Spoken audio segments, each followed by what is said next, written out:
Let's go to Mars. In today's video, I'm reviewing the Tin Hifi T5S single dynamic driver IEMs. Let's get it.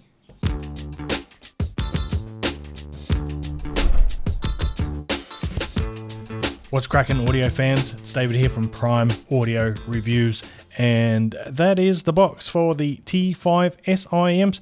Not sure what the Mars theming is about, but it's a pretty cool box nonetheless.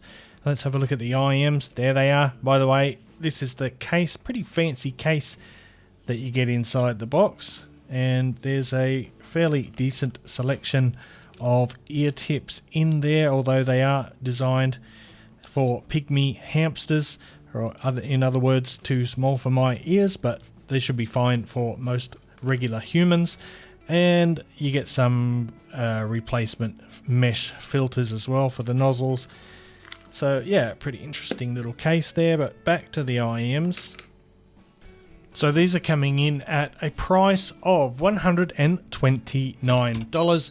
And yeah, single dynamic drivers. They come with a pretty nice SPC cable. That's what the cable looks like. It handles quite nicely. It's one of the better ones that we've seen with the Tin Hifi IEM, so it's nice to see them stepping up their game a bit in that aspect. But yep, there it is. Come back to the shells now, and the shells have got what Tin Hifi calls dragon faceplates, and they're quite interesting because the pattern changes depending on the angle of the light or depending on the viewing angle. It's pretty cool.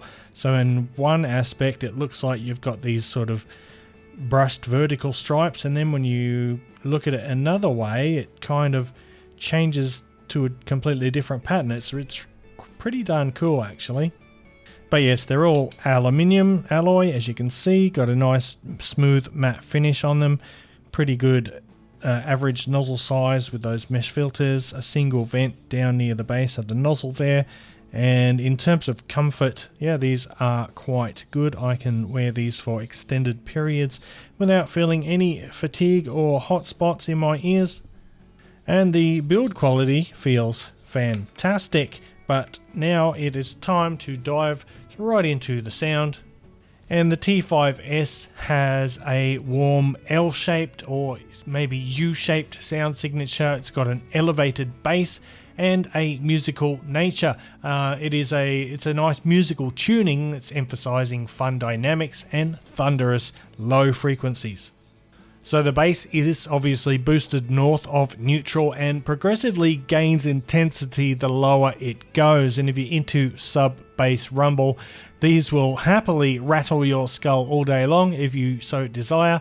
And despite the emphasis on the sub-bass, the mid-bass remains controlled, striking a balance between power and precision. And this approach ensures that ample weight and impact are felt in the bass without overwhelming the overall presentation or without excessive bleeding.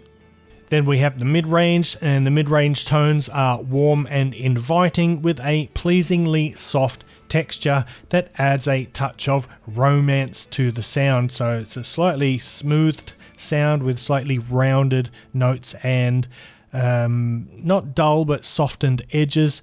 While there's a slight boost in the upper mid-range, it's kept in check, and that means that the sound remains smooth and comfortable without any shoutiness up top in the mid-range. Vocals are nice and articulate. The timbre is pretty accurate. The overall tone sounds good, and it's just basically a nice inviting mid-range with good instrument separation and pretty good spaciousness. Like, the quality of the dynamic driver is pretty apparent here.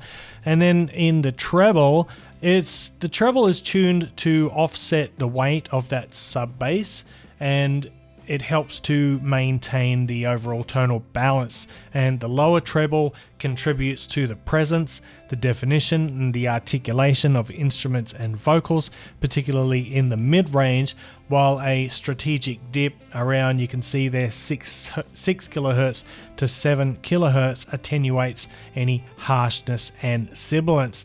And the upper treble brings a bit of airiness. It helps to define the edges of notes, and it adds a sense of crispness to the sound. However, it is still what I would consider to be a safe and inoffensive treble tuning. And then lastly, for the soundstage and technicalities, the T5S delivers a solid soundstage performance, offering good width, nice and wide, which provides a spacious feel to the music. And despite the warm character of this IEM, there's still plenty of room for instruments and vocals to breathe. It doesn't feel congested or cluttered. Instrument separation and resolution are both good, which allows each element in the music to be heard distinctly. Now let's do a comparison, and today I've chosen the FiiO FH3, which for quite a while has been one of my favorite IEMs in this price range. The FH3 is a hybrid triple driver. It's got one dynamic driver and two balanced armatures, and like the T5S, it has all metal shells. Now there's a certain edginess to the FH3's sound, which is one of the reasons why I actually like it so much. It teeters on the edge of being harsh sometimes, but it just manages to stay within tolerable limits, at least for my tastes. And compared to the T5S, the FH3 has better note definition, cleaner transients, and crisper notes. And the FH3's bass texture is really alluring and exhilarating. It doesn't have as much sheer quantity as the T5S, but it has more precise attacks and better bass articulation. It also has more linearity between the sub bass and the mid bass, making the latter, or making the mid bass, a little bit more forward in comparison to the T5S. And the mid range on the FH3, it's not as silky, but the instrument separation is a little better. Vocals are more articulate, albeit not as rich as they sound on the T5S. And then in the treble area, the treble is probably the most divisive aspect of the FH3. It's quite upfront and it borders on being aggressive, and a few people have commented it's a bit too aggressive for them. It's less forgiving towards poor recordings and inherently sibilant tracks, but at the same time it provides better detail retrieval and precision. However, I'd say the overall resolution is about the same on both IEMs, with perhaps the FH3 having just a slight edge in terms of overall resolution. So where does that leave us with the T5S? You know what? I'm quite pleased with this. I think it is a good IEM. It is perhaps a little too safe in the tuning for my preferences. I wouldn't mind just a little bit more edginess, a little bit more bite on maybe electric guitars and percussion attacks and whatnot. But on the other hand, it is actually the kind of IEM I could handle, I could use as a daily driver, because it's got good dynamics. It has plenty of bass impact, which is a thing that I like in my IEMs.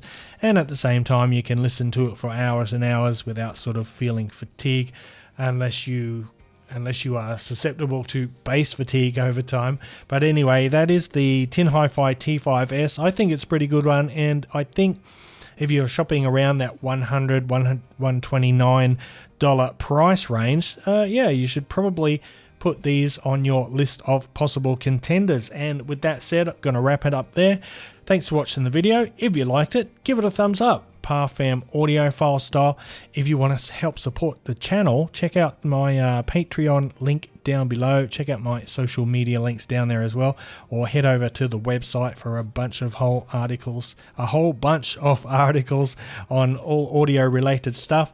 And if you're new here, consider hitting that subscribe button before you go. I would appreciate that. And until next time, I'll see you later.